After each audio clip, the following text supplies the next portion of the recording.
함께 말씀입니다. 초대교회에 크게는 세 가지의 위기가 닥쳤습니다.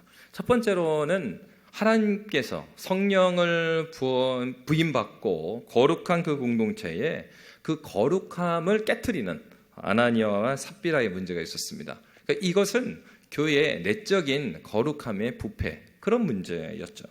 두 번째로는 우리가 봤던 것처럼 외적인 핍박이 있었습니다. 사도들이 이제 갇히게 되고 잡혀가는 그런 문제가 있었습니다. 그런데 오늘 읽은 이 세 번째 그 초대교회에 닥친 어려움은 다른 것이 아니었습니다. 이것은 사실은 핍박도 아니었고, 그리고 내적으로 어떤 부패에 대한 문제, 그런 문제가 아니었습니다. 사실 오늘 본문을 그 바로 앞에 말씀해 보면 사도행전 5장 42절에 이런 말씀이 있습니다. 우리 사도행전 5장 42절 말씀 함께 읽겠습니다. 그들이 날마다 성전에 있든지 집에 있든지 예수는 그리스도라고 가르치기와 전도하기를 그치지 아니하니라. 아멘. 여러분, 사실 그 오늘 본문에 나타났던 문제는 초대교회가 교회로서 반드시 해야 될 일을 하게 됨으로써 나타난 문제였어요. 그래서 사도행전 5장 42절과 같이 초대교회가 가르치기와 전도하기를 힘썼잖아요. 그 결과가 바로 1절입니다. 사도행전 6장 1절 말씀 다시 한번 함께 읽도록 하겠습니다. 그때의 제자가 더 많아졌는데 헬라파 유대인들이 자기의 과부들이 매일의 구제에 빠짐으로 히브리파 사람을 원망하니. 아멘. 여러분, 교회가 하나님께서 주신 사명, 가르치는 것과 기도하기를 열심히 하고 전도하기를 그치지 아니하니까 어떻게 됐대요? 그때의 제자가 더 많아졌다. 여러분, 이거 지금 초대교회의 나쁜 얘기가 아니고요, 굉장히 좋은 소식입니다. 기쁜 일이 일어났던 것입니다. 그럴 때 어떤 문제가 생겨났습니까? 유대인들이, 헬라파 유대인들이 자기의 과부들의 매일의 구제에 빠짐으로 히브리파 사람을 원망하였다, 이렇게 말하고 있습니다. 여러분, 교회 안에 이제 갑자기, 그러니까 우리가 다시 한번 기억을 돌이켜 보면 베드로의 설교에 3,000명이, 5,000명이 돌아오는 역사가 계속 이어졌죠. 그럼 여러분, 그 3,000명이라는 숫자는 어떤 숫자입니까? 당시의 사람의 숫자는 성인 남성들의 숫자니까 갑자기 초대교회가 정말 몇 명 되지 않던 초대교회가 며칠 만에 이게 10,000단 이상으로 수많은 사람들이 그리스도 예수를 주로 고백하고 들어온 것입니다. 그러니까 여러분, 어떻게 되겠습니까? 정말 여러분, 이 3,000명, 5,000명이다 보면 그 중에 구성원들을 잘 생각해 보면 이 사람들은 다 집이 예루살렘은 아니었어요.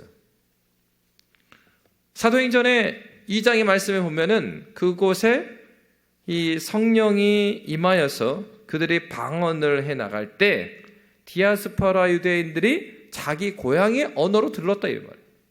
그러니까 지금 6월절을 보내기 위해서 예루살렘으로 온 수많은 지역의 이 디아스포라, 흩어진 유대인들이 함께 있는 것입니다. 그런데 그들이 그리스도 예수를 주로 삼고 일부는 돌아갔겠지만은 많은 사람들이 예루살렘 성에 함께 살고 있는 거예요. 그러니까 어떻게 해야겠습니까? 시간이 지나면 지날수록 그러면 누가 더 어려워지겠어요? 그렇죠. 예루살렘에 살고 있던 유대인 그리스도인들이 아니라 이 디아스포라 유대인들, 자기 고향이 먼 곳이에요. 이집트도 있겠고 저기 이란, 이라크, 메소포타미아에서 온 사람도 있겠고 다양한 지역에서 왔는데 그 사람들은 생활을 하면 할수록, 초대교회에서 말씀을 듣고 함께 기도하면 할수록 생활이 어려워지는 겁니다. 그러니까 어떤 일이 있었어요?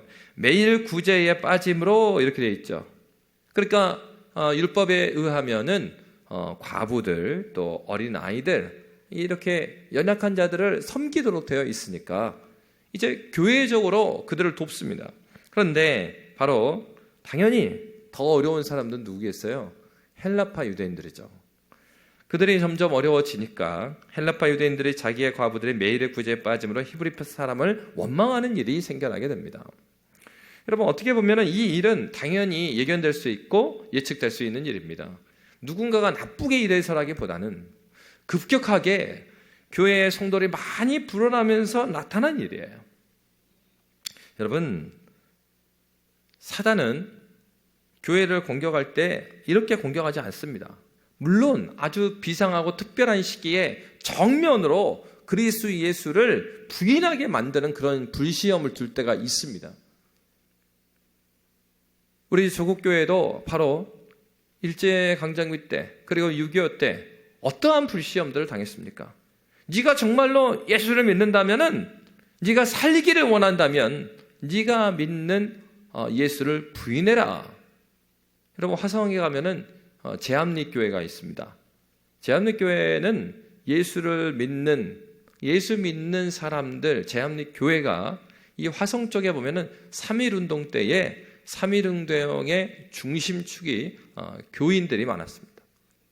그래서 일본 사람들이 일제가 이 3.1운동이 일어나자 화성 쪽에서는 이 제합리교회의 성도들이 다 그러한 3.1운동에 참여하고 그런 독립운동에 가담했다라고 생각해서 교회의 문을 다 못을 박아버려요. 교인들을 다 집어넣고 그 다음에 못을 박고 불태워서 그곳에서 성도들이 다 함께 죽게 됩니다. 여러분, 그러한 시험이 있을 때 그들이 이야기합니다. 너희들이 믿는 신을 정말 믿는다면 너희들이 그러면 예수를 부인해라.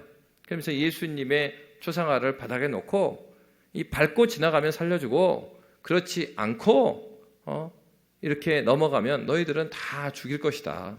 여러분, 어떠한 시기에는 하나님께서 그러한 불시험을 주기도 해요. 그런데 사단은요, 바로 이런 시험이 있을 때도 우리는 사실은 그때 우리의 믿음이 어떠한지가 막 드러나죠. 근데 여러분, 오늘날은 그런 시대는 아닙니다. 그렇죠? 우리가 감사해야 될 것은 이 대한민국처럼 그리스도 예수의 복음을 증거하고 예수를 믿는데 방해받지 않는 나라가 없습니다. 여러분, 정말 우리는 이 나라를 지켜내야 돼요. 바로 하나님의 섭리 가운데 정말 주님의 몸된 교회가 그리스도 예수의 복음을 받고 이 땅에 세워졌습니다. 그런데요, 바로 이러한 때 사단은 우리를 어떻게 시험합니까? 오늘 본문에 보면은 다른 문제가 아니었습니다. 여러분, 언뜻 보면 교회에 어떤 문제가 있어서 이 문제가 발생한 것 같지만 그 출발은 수많은 복음으로 돌아온 많은 제자들이 있었기 때문에 그런 거예요. 좋은 일입니다. 바로 좋은 일이 일어났습니다. 그러면 이 일을 섬기는 일들을 누가 했습니까? 사도들이 열심히 지휘해서 이 구제가 필요한 사람 많이 도와줬습니다. 근데 문제는 무엇입니까?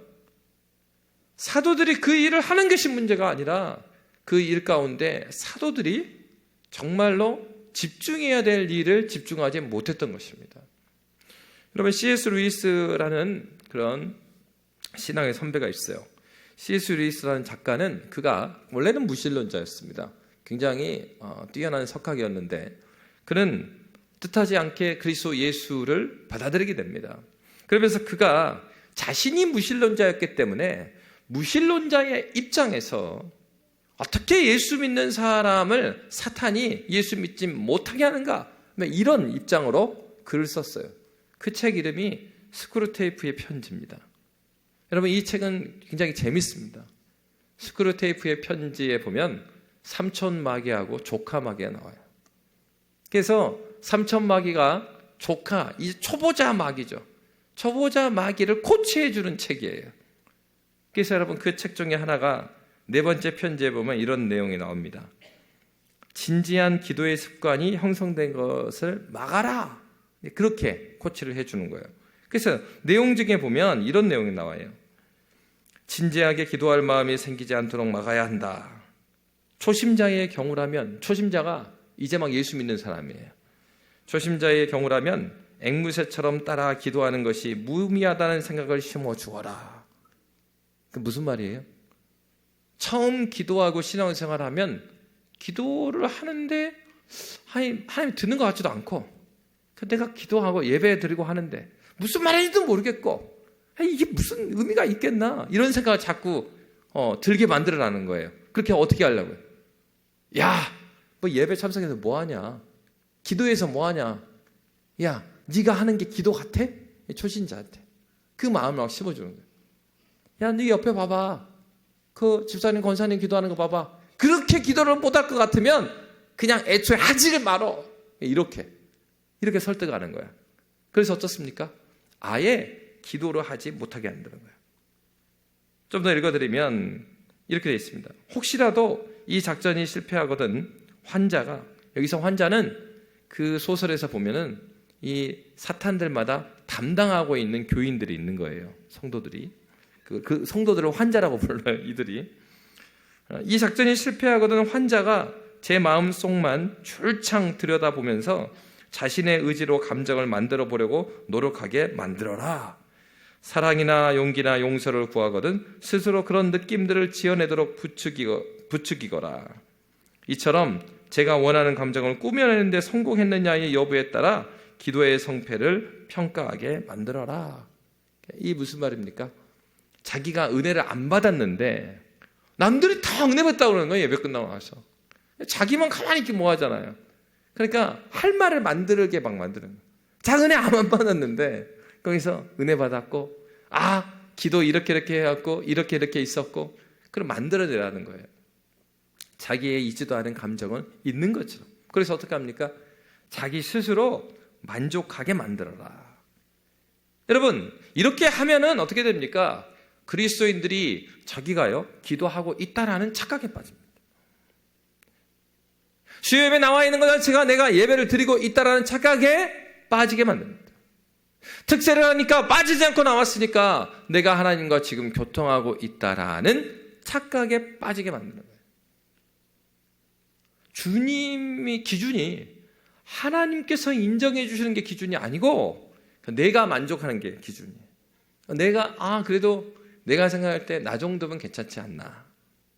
어릴 때부터 내가 이 교회를 나왔고, 그리고 남들보다 먼저 새벽기도 나오기 시작했고, 그리고 남들보다 조금 더 먼저 직분을 받았고, 남들보다 먼저 와서 무엇을 했고, 그러니까 정말로 그리스도 예수께서 주시는 평강이 아니에요. 내가 남들보다는 괜찮은 그리스도인 아닌가? 내가 이 정도면 괜찮지 않는가? 하나님께서 인정해 주시고 하나님께서 만족하는 것이 아니라 자신이 만족하게 만들어라. 여러분, 그렇습니다. 바로 지금 초대교회에 나타나는 문제는 다른 문제가 아니었습니다. 진짜로 이 사단이 공격했던 이 기도를 방해하는 방식은요, 기도를 못하게 하는 것이 아니었어요. 기도를 하면 하되, 기도를 하게 만들어주시면서 그가 하나님과 교제하지 않아도 그가 만족하게끔 그들을 착각하게 만들어요. 열심히 교회 나옵니다. 주님을 섬깁니다. 근데 주님과의 교통은 없는데, 주님께서 주시는 그 은혜 가운데 내가 충만한 게 아닌데 내 감정이 충만해지면 그것이 하나님의 은혜인 것처럼, 내가 이 정도로 섬겼으면 하나님이 기뻐하신다고 생각하도록 착각하게 만드는 것. 겉으로 볼 때는 어떻습니까? 예배 참석 열심히 하죠. 새벽기도 빠지지 않죠. 섬김도 열심히 합니다. 겉으로 보면 아무 문제가 없어요. 와, 저기 우리 양림교회는 정말 열심히 해. 겉으로 볼 때, 밖에 볼 때는 정말 열심히 하는 것 같아요. 근데 열심히 하는데 문제는 무엇입니까? 그 가운데 그 모든 열심들이 어디를 향해 있어야 돼요? 그리스도 예수와 연결되어 있어야 돼요. 하나님과의 교제에 그 중심이 있어야 합니다. 그런데 그게 아니에요. 이 하나님과의 끈은 끊어졌어요. 그런데 나름대로 계속해서 교회는 잘 돌아가요. 그런 문제죠.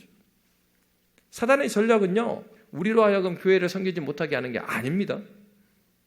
교회를 섬기고 있고 주님을 섬기고 있다라고 하는 착각에 빠지게 하는 겁니다. 내가 믿음이 있다라고 하는 착각에 빠지게 만드는 거예요. 그럼 어때요? 그가 간절하게 주님을 찾지 않아도 어떤 생각 같습니까? 이번에 특세, 빠지지 않고 체크. 이야, 너 그거 아니? 나 열린교회 30년, 죄송합니다. 양림교회 30년째인데 지금 특세 54번 전체 출석했어. 너한테만 알려줄게. 그럼 물어야 돼요. 자기 스스로 그 앞전에 물어야 돼요. 내가 그러면 54번을 특세를 했는데 그 54번 동안 주님을 정말 생생하게 그 새벽 기도 가운데 하나님을 만나서 하나님이 주신 은혜를 내가 어떤 은혜를 기억하고 있는가? 그 수많은 새벽 기도 가운데 하나님께서 나에게 주신 하나님의 말씀, 생애적으로 잊지 못하는 그 하나님께서 나를 만나줬던 그 말씀이 무엇인가를 물어봐야죠. 그게 진짜 예수 만난 거니까. 근데 거기에 있지 않아요. 여러분, 그렇습니다. 지금 초대교회는요, 열심히 구제를 했습니다. 구제하는 건 하나님께서 하라고 하는 명령이에요. 이거 했단 말이에요. 그런데 중요한 것은 이 구제의 열심을 하게 됨으로써 뭘 등한시하게 만든 거예요? 말씀과 기도에 전념해야 될 그 일, 그게 더 본질적인 일이죠. 본질적인 일에 있어서는 이것은 제쳐두게 하고 본질적이지 않은 일에 열심히 되게 만드는 것입니다. 여러분, 그렇기 때문에 우리가 하나님 앞에서 묵상하고 하나님 말씀을 묵상하고 우리를 돌이켜보면서 하나님께 기도해야 될 이유가 여기 있죠. 그래서 사도들은 계속해서 이런 말을 했어요. 너희가 깨어 기도하라. 계속 깨어라 이런 얘기를 해요. 왜 그렇습니까? 지금 초대교회가 잘못돼서 이렇게 가는 게 아닙니다. 외적인 핍박도요, 내적인 어려움도요 극복해냈어요. 하나님의 은혜 가운데에서. 그런데 그 안에 주님의 백성들이 많아지는 그 좋은 일을 그 가운데 주님의 명령대로 구제 일을 힘쓰다 보니까 나타나는 문제가 뭐였습니까? 본질에 있어 조금씩 멀어지는 거예요.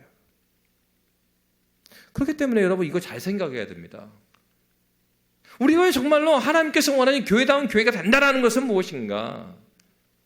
여러분, 정말 들어보지 못한 많은 프로그램을 막 하면 교회가 살아있는 것 같잖아요. 저도 예전에 그런 교회들 많이 다녀봤어요. 프로그램이 많습니다. 열심히 합니다. 뭔가 일어나는 것 같습니다. 그런데요, 막 프로그램 많이 하고 한 3년, 4년 하잖아요. 그러면요, 지칩니다. 그래, 이제 막 영혼들 섬기고 무슨 프로그램을 하고 뭐 체육대도 하고 수련회도 하고 이래 하면은 막 은혜가 넘쳐 기뻐야 되는데 이게 3년이 되고 4년이 되고 5년, 6년 되잖아요. 그럼 지치기 시작합니다. 와, 이거 언제까지 해야 될까? 아무래도 그게 언제를 기다리겠어요? 은퇴를 기다려요. 은퇴를. 하나님 안에서 주님을 섬기는 것이 나의 기쁨입니다. 즐거움이 되어야 된다는데 그게 아니라 계속해서 은혜의 공급을 못 받는 거예요. 일을 하고 있는데 정말 하나님과 연결지표. 하나님과 어떻게 교제해요? 말씀과 기도로 교제하는데 말씀과 기도는 제쳐놓고 지금 눈에 보이는 문제가 뭡니까? 구제 문제가 눈에 보이니까. 그래서 여러분, 우리가 한 번씩 깨어있으면서 우리를 점검할 때 무엇을 점검해야 되겠습니까? 본질적으로 내가 교사를 섬기면, 내가 구역장을 섬기면, 그리고 내가 청소로 섬기면, 내가 이것을 섬기면 이 섬김이 하나님과 교제 가운데 있는가? 나는 이 섬김을 하나님을 그리스도 예수의 마음을 품고 섬기고 있는가? 나는 정말로 주님을 이 섬김을 통해서 더 주님을 알아가고 있는가? 이 섬김으로 말미암아 내가 더욱더 기도의 자리에 나아가고 있는가? 내가 예배의 사람이 되고 있는가? 여러분, 이걸 점검해 봐야 합니다. 바로 오늘 초대교회에 나타난 문제들은 바로 이러한 문제였습니다. 무엇이 바뀐 것입니까? 우선순위가 바뀌어버렸어요. 일이 많아지다 보니까 급한 일을 먼저 하고 그러다 보니까 우선순위, 정말 첫 번째 우선순위, 하나님께 예배하고 하나님과 교제하는 말씀과 기도가 후순위가 되어버린 것입니다. 여러분, 바로 그렇죠. 그래서요, 우리 교회에서 성도들은 어떻게 해야 되겠습니까? 정말로 말씀과 기도가 풍성한 교회가 되도록 먼저는 기도해야 되겠죠. 그러니까 두 번째로는 우리 성도들은 어떤 것을 위해서 애써야 되겠습니까? 이 목회자들, 설교자들, 가르치는 자들이 말씀과 기도에 집중할 수 있는 환경을 위해서 애를 써야 돼요. 조직적으로도 제도적으로도. 그것뿐만 아니라 목회자들은 무엇에 힘써야 되겠어요? 미국의 그레이스 처치에 존 메가더 목사님이 있습니다. 이 존 메가더 목사님 굉장히 훌륭한 목사님이세요.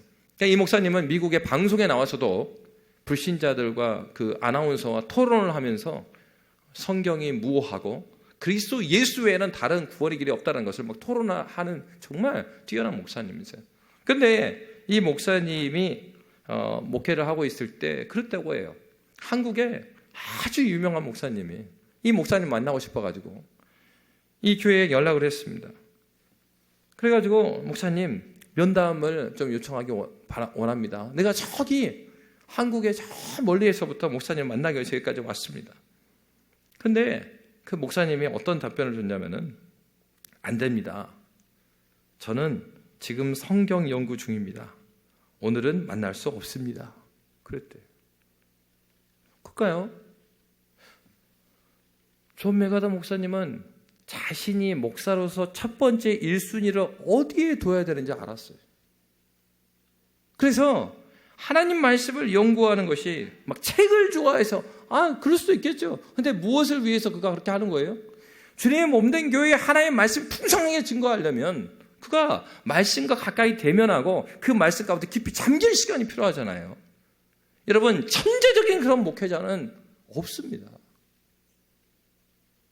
정말 유명한 한국의 그 설교자가 하신 얘기가 그거예요. 한 번에 찾아갔습니다. 그래서 목사님은 어떻게 이렇게 말씀을 어느 말씀을 펴도 하나님의 말씀을 그렇게 탁월하게 증거할 수 있습니까? 목사님, 이 비결이 뭡니까? 그 목사님 하는 얘기가 그거예요.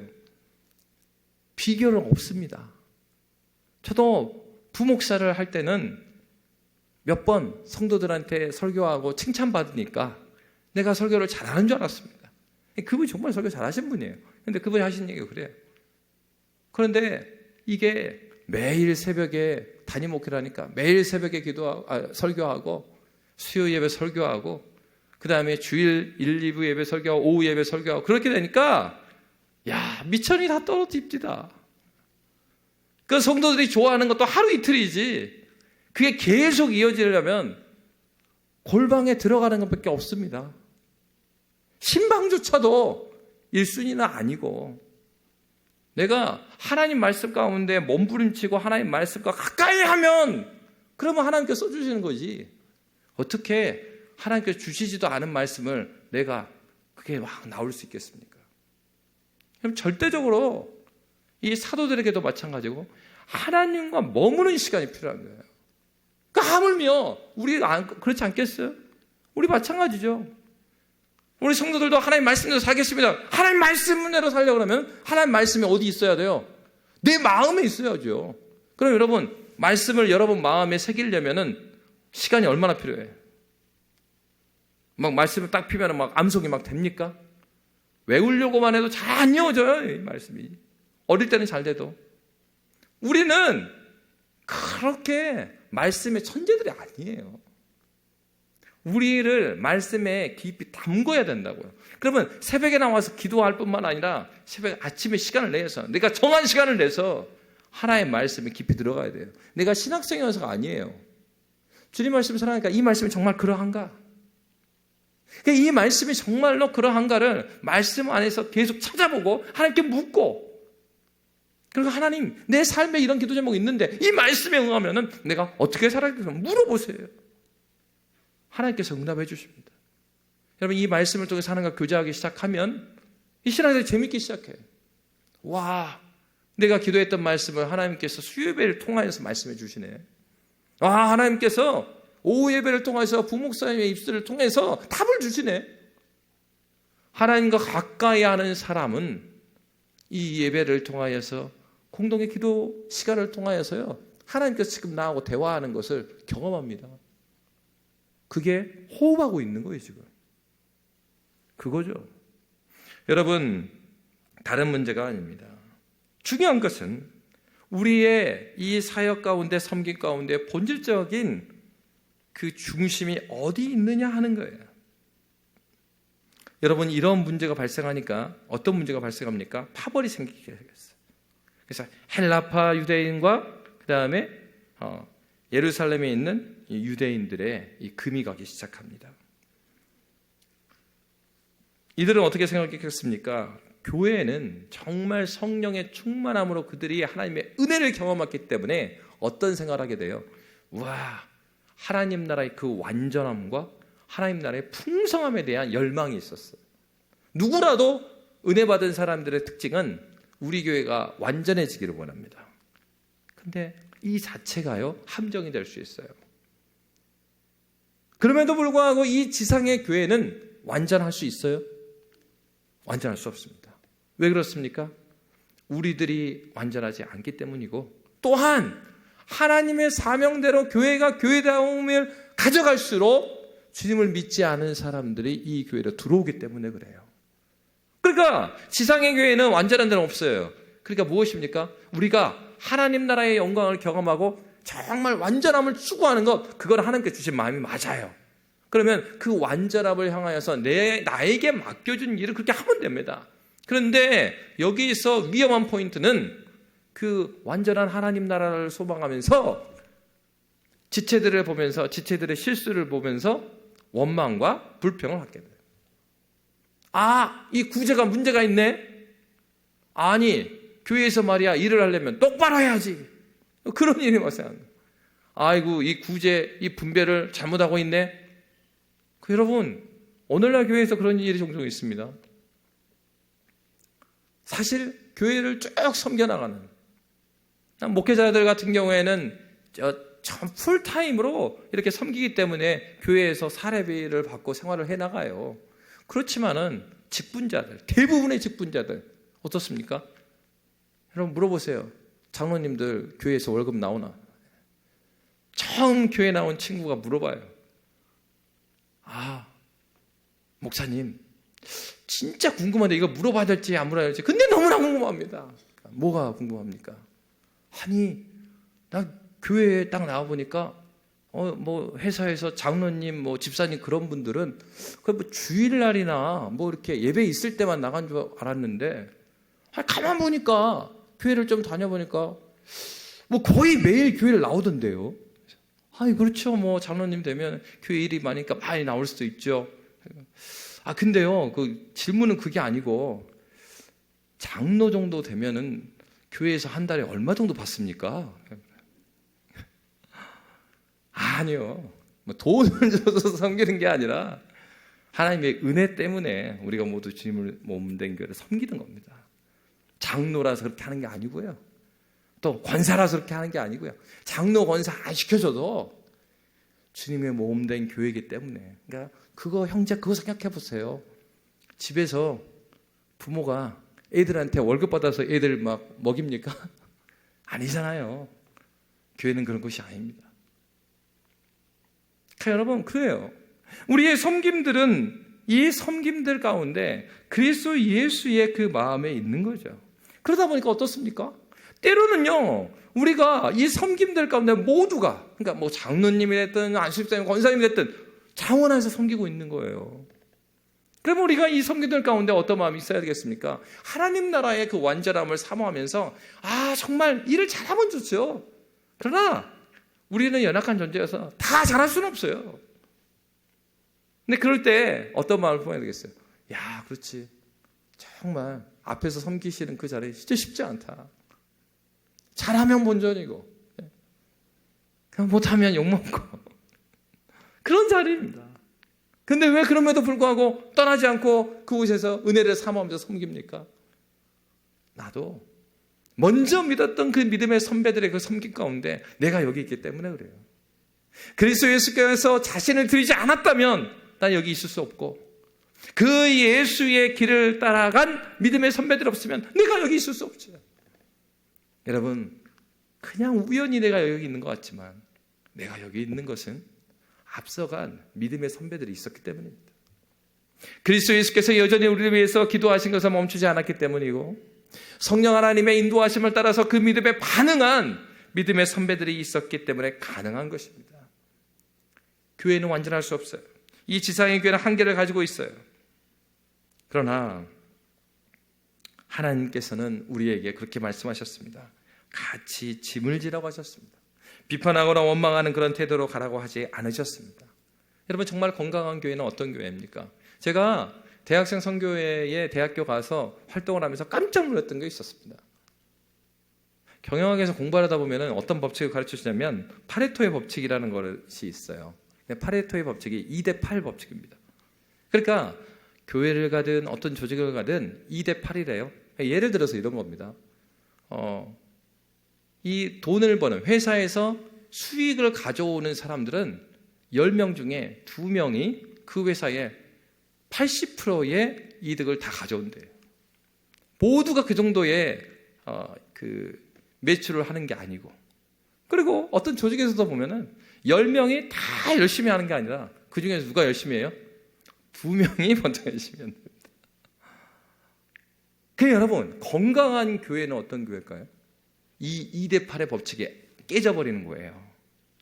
제가 이 여름에도 깜짝 놀랐던 것은 우리 중고등부 수련회 하고 그리고 우리 청년부 수련회 할 때 놀랐던 것이, 우리 청년들 우리 중고등부 섬겨 나갈 때 보니까 정말 뒤로 빠져갖고 그냥 이렇게 섬김을 받는 사람은 별로 없어요.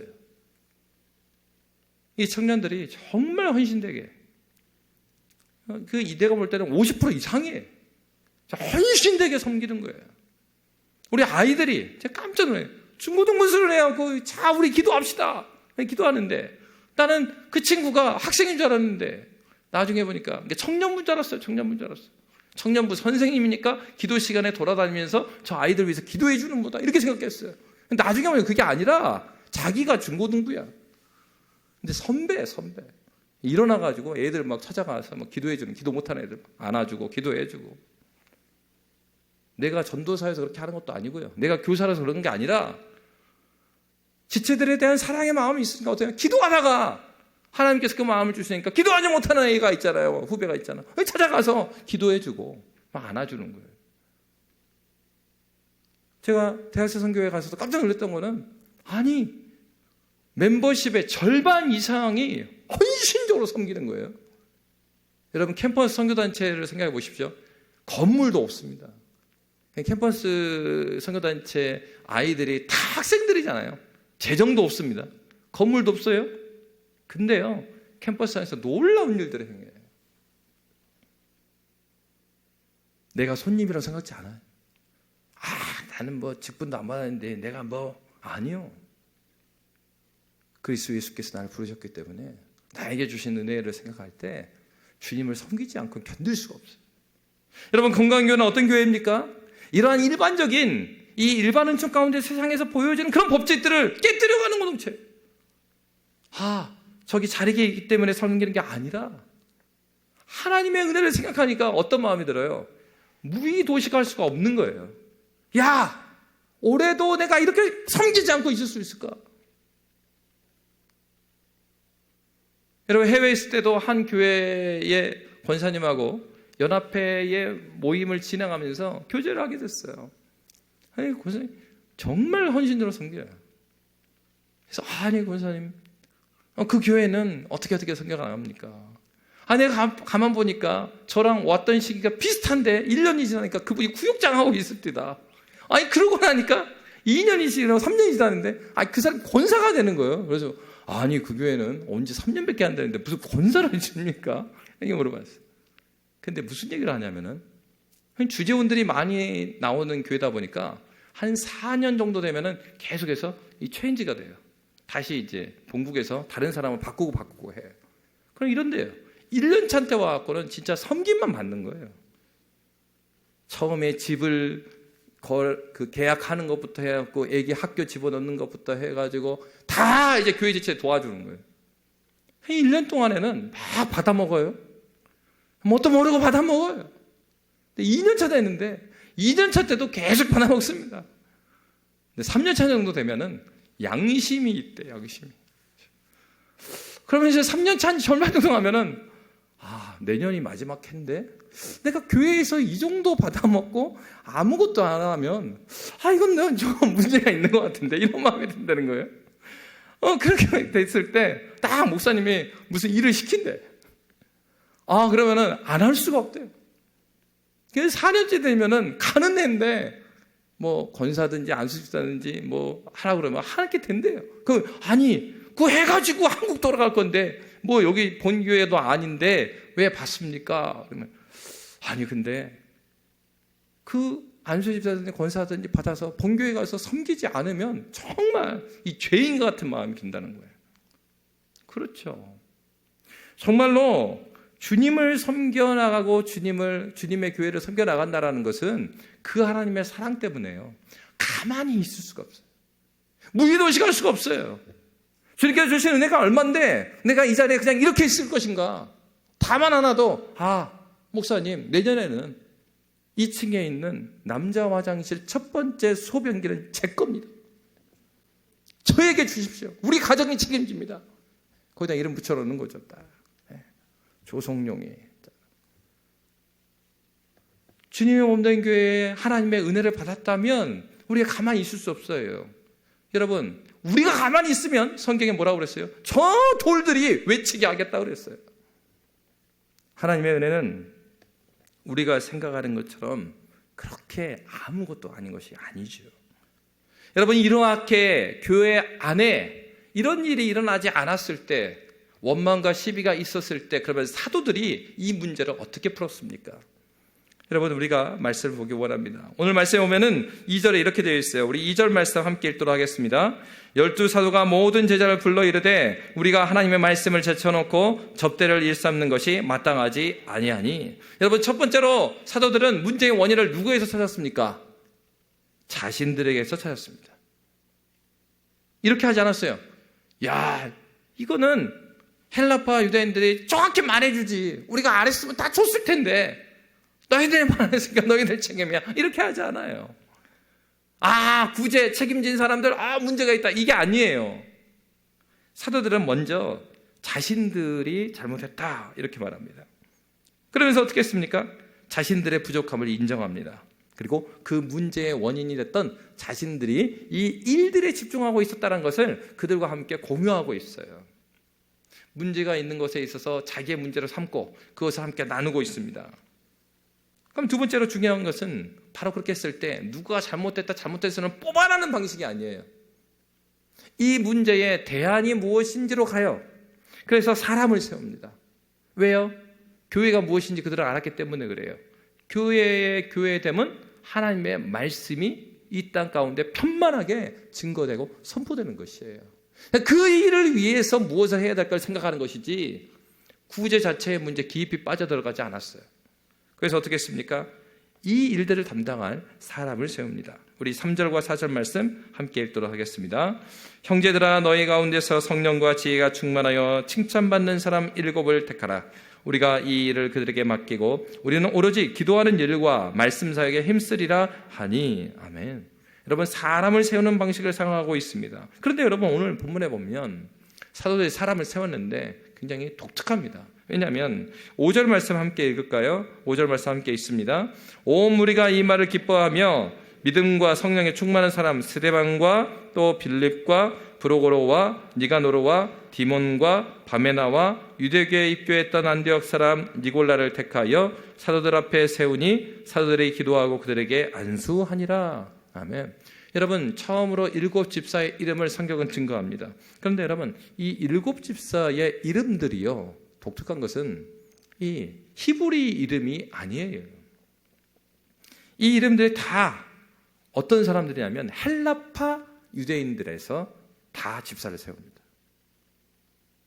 여러분, 교회에 임직식이 있는데 이렇게 하는 거예요. 자, 한번 다들 번족을 떼오십시오. 그래서 이 번족을 떼와서 번족이 양림동이 아닌 사람은 임직을 안 시켜주는 거예요. 양림동에서 부모님께서 태어난 사람만 직분을 주는 거예요. 예를 들어서. 그럼 어떤 말이 나오겠어요? 지금 뭐 하는 것이냐? 막 이렇게 될 거 아니에요? 어떻게 보면요, 지금 그런 일이 일어난 겁니다. 지금 그 예루살렘에 원래 있었던 유대 그리스도인들하고 헬라파 그리스도인들하고 뭔가 갈등이 있었잖아요. 그런데 직분자를 누구만 세운 거예요? 헬라파 유대인들만 세웠어요. 오늘 본문의 말씀에 보면 초대교회가 얼마나 성숙했는지 우리가 알 수가 있어요. 왜 그렇습니까? 헬라파 집사님들만 다 세웠는데 5절에 보니까 온 무리가 이 말을 기뻐하면서 믿음과 성령이 충만한 사람을 세웠어요. 기뻐하면서 세웠어요. 누구를요? 헬라파 유대인들만. 그러면 헬라파 유대인들만 기뻐했을까요? 아니에요. 중요한 것은 그들이 모두 기뻐했습니다. 유대파 사람들도 참 훌륭한 사람이었어요. 그 인정해 준 거예요. 왜 그랬을까요? 그럼 왜 헬라파 집사들만 세웠을까요? 이 구제에서 소외된 사람들이 다 헬라파 사람들이었기 때문에 그래요. 무슨 얘기입니까? 헬라파 사람들이니까 자기들 친구이든지 친척이든지 그들의 상황을 잘 아는 사람들이 누굽니까? 헬라파 사람들이죠. 이 자리를 누가 가져가느냐 문제, 그것은 그들의 관심이 아니에요.